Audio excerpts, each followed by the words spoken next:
खुशी वह जो मिलकर बांटी जाए, प्रयास वो जो सबके काम आए।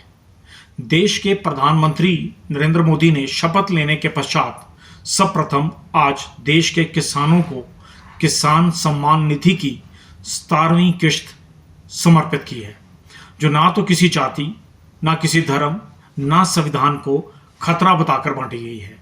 भारतीय जनता पार्टी यह मानती है, वह विश्वास करती है कि देश को अगर आर्थिक तौर पर सुदृढ़ करना है तो देश की मूलभूत व्यवस्था, कृषि में कार्यरत किसानों को आर्थिक तौर पर मजबूत करना प्रथम प्राथमिकता एनडीए 3 सरकार की होगी।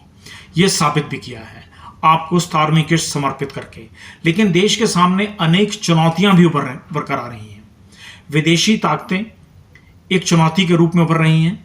जिस प्रकार कुछ देशद्रोही ताकतों ने कल जम्मू के नज़दीक रियासी जिले में एक बस के ऊपर हमला किया और देश के विपक्ष में खामोशी छा गई, यह चिंता का विषय है, जो इस घटना की निंदा भी नहीं कर पाए।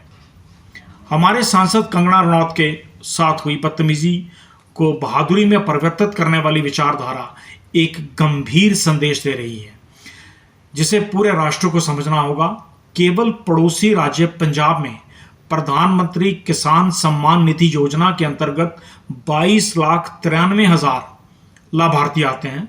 वह हिमाचल जैसे राज्य में भी 9,27,000 के करीब लाभार्थी हैं। अनेक योजनाओं के अंतर्गत राष्ट्र को आर्थिक रूप से ताकतवर करने के लिए एनडीए सरकार वचनबद्ध है। हम सब लोगों को इस महत्वपूर्ण घटनाओं पर विचार करने की आवश्यकता है।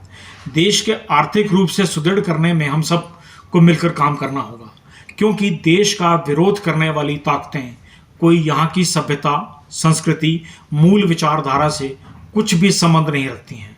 उनका ध्येय भारत को अस्थिर करना व आर्थिक तौर पर कमजोर करना है, जिसके लिए वह भारत के भीतर ही कुछ व्यवस्थाएं तलाश रहे हैं। राष्ट्रवाद से उत्पन्न सशक्त भारत, सशक्त भारत से उत्पन्न विकसित भारत और विकसित भारत से उत्पन्न अर्थव्यवस्था बहुत से लोगों की आंखों की किरकिरी बन रही है।